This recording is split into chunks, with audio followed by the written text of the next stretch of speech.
Romo credit. He bought time. He made two plays for him, and particularly the one play where he bought time, hit the deep pass to get him into the red zone, and then that pass right there that they he ended up winning the game with. But I love this team. I love the way we fought today. Just came up a little short. London, what do you think the key or keys have been to your consistency and longevity in the NFL? God's grace, first and foremost. 16 years ago, I came into the league with as a long shot, but based on God's plan, I was a sure shot. People didn't know what was inside of me, what he put inside me, what I was playing for. It was more for my family, trying to put them in a better situation, and I thank the team was around, on my coach way. That's a really commitment to them as well.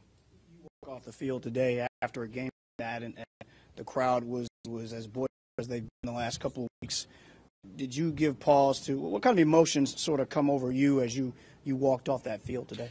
It was really emotions that I had all week.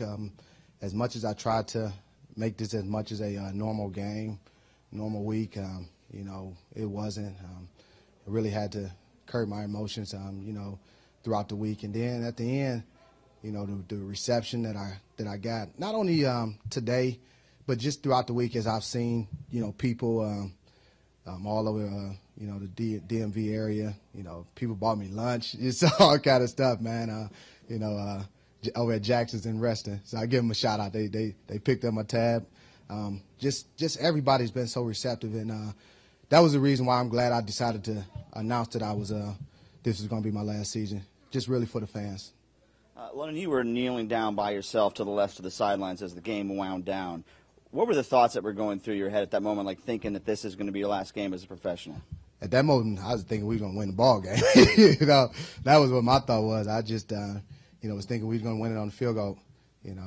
That was really what I was thinking. Mama, sit down.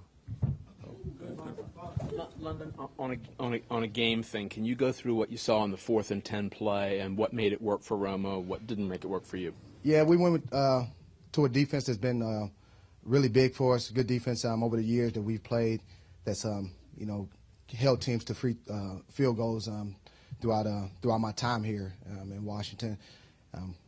That was the same defense we played on the time that we held them to a field goal the previous time they were in the red zone.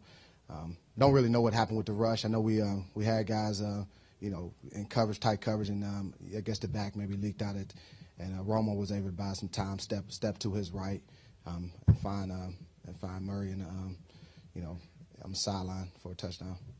What was said at halftime? You guys came out in the third quarter, first turnovers in the first 2 possessions out there. What brought you guys to life? It was really they hadn't done much to really do anything against us. We gave it the big run, the 40-some yard run that they got against us that set up a more missed tackle.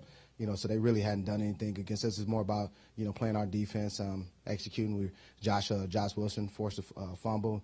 D'Angelo played great coverage on the cover 6. He's been playing great all year long. Made an interception.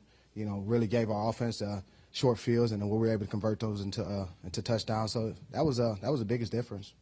You played against Tony Romo a lot in the last couple of seasons, especially a guy who's always maligned a lot. But just talk about his ability to extend plays and what you saw out of him today.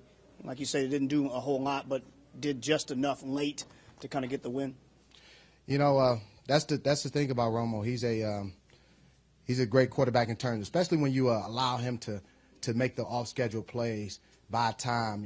He gives his guys, his receivers, the time to get open. He alluded to sack a couple times when we had guys free. That's just him. That's what makes him great. His ability to do that type of deal.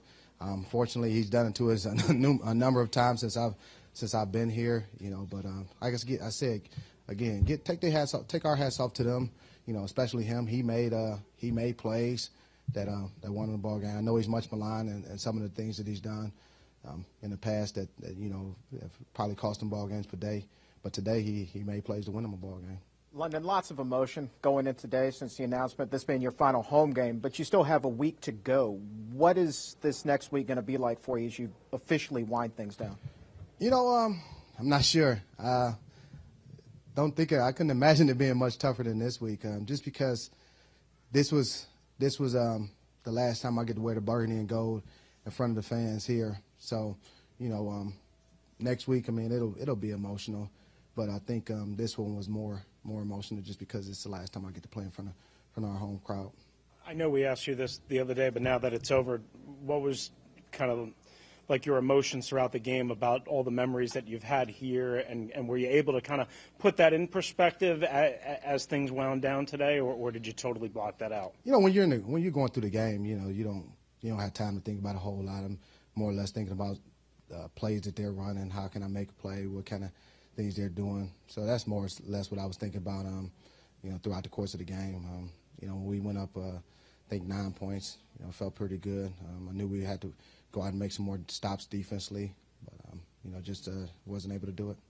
Driving in today, there was a discussion on one of the pregame shows about, is London Fletcher a Redskin with the time that you spent in St. Louis and then, of course, in Buffalo? Do you feel like you are going to be a Redskin for life, essentially? I think so. I think what I've been able to do, I've had some great relationships in all the places that I played. Started off in St. Louis, won the Super Bowl title there. Had some great memories there, great friendships that I developed there. My time in Buffalo, spent 5 years there. Again, made some great relationships, and then spending 7 years in Washington. That's at the time that I came here, a lot of people didn't think that would happen for me. So most people will probably remember me more as a Redskin, but I hold all those places near and dear to me. I don't see how you can devalue any of the other places that I played at, because again, I spent four in St. Louis and 5 in Buffalo, but 7 here. Burgundy and gold would always be in my heart. So that's Gave Mike, obviously, a very public vote of confidence on Wednesday. Will you talk to Dan and Bruce, or will you just let your statement from the other day kind of stand on its own? I don't. If they want to ask me, I'll give my opinion. But Mr. Snyder's a very smart man, and Bruce, they have it planned, but they know how I feel about Coach Shanahan. Again, I've been around this game a long time, around here in D.C. I think some stability would be great. I think Coach Shanahan has to, he's heading in the right direction as far as the team. Anytime you go where we're at right now, we're 3-12, so there's going to be change. But I think the best thing would be to let a little bit of time get away from the season, decompress, let cooler heads prevail, and then go out and evaluate the situation and say what's the best thing for the Redskins organization. Coach Shanahan talk to Mr. Snyder and say, hey, you know what, these are the changes that I think we should make, and let's go from there.